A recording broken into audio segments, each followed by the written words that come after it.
The Russian President Vladimir Putin has been seen out in public in the days following the Wagner Group's attempted mutiny. The Kremlin has released a steady stream of videos showing Putin giving television addresses and speeches. And most recently, Putin was seen greeting crowds in the southern Russian region of Dagestan, shaking hands with his supporters. Now, this is some of the closest physical contact that Putin has had with the public since the strict social distancing during the COVID-19 pandemic. Putin now appears to be trying to project strength and show how much public support he has after the Wagner Group's challenge to his authority.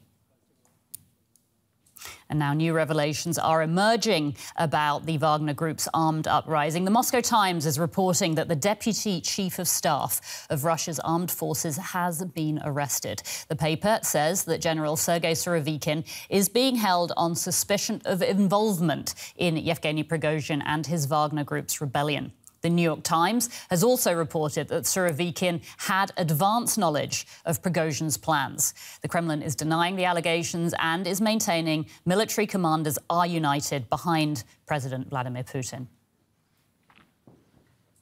DW's Moscow Bureau Chief Yuri Reshetto joins us now from the Latvian capital, Riga. That's because DW is banned from reporting in Russia itself. Yuri, what more do we know about General Surovikin's alleged arrest?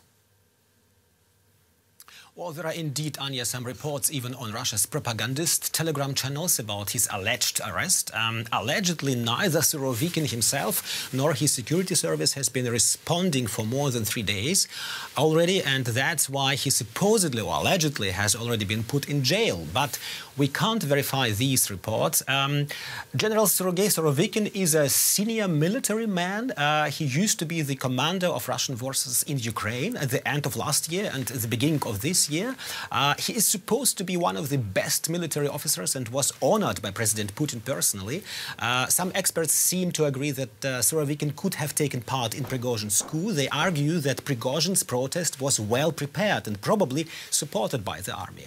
They assume Surovikin could have been involved. But other experts we've talked to, they ask why he should have taken in a march that had no goals and no political demands. So there are many questions and doubts.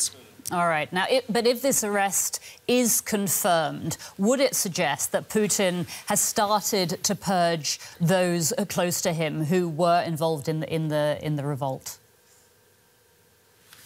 I don't think Putin will take revenge and heads will roll now, so to say. Putin never reacts immediately, if only to avoid giving the impression that he is allowing himself to be pressured by the public. No, if he fires someone, it will be months later when the scandal is no longer so hot. Nor do I believe that the Kremlin leader is now interested in making the failed coup even bigger. We have seen quite clearly from his initial reactions, Anya, that he wants to make as little fuss as possible.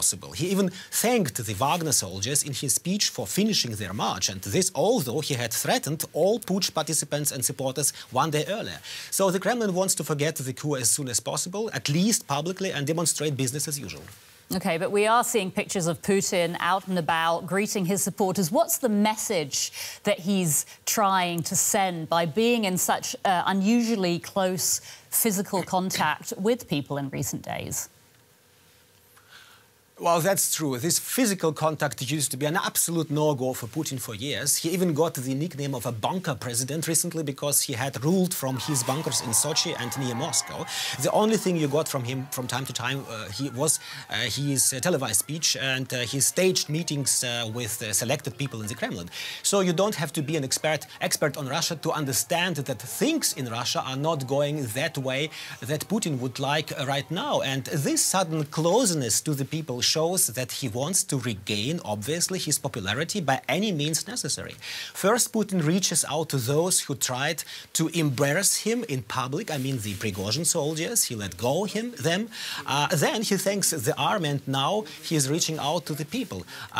Don't forget, next year there are presidential elections, and Putin fears for his image, obviously, because he would like to run again. That's what he said. DW's Moscow Bureau Chief Yuri Reshetto, thank you so much.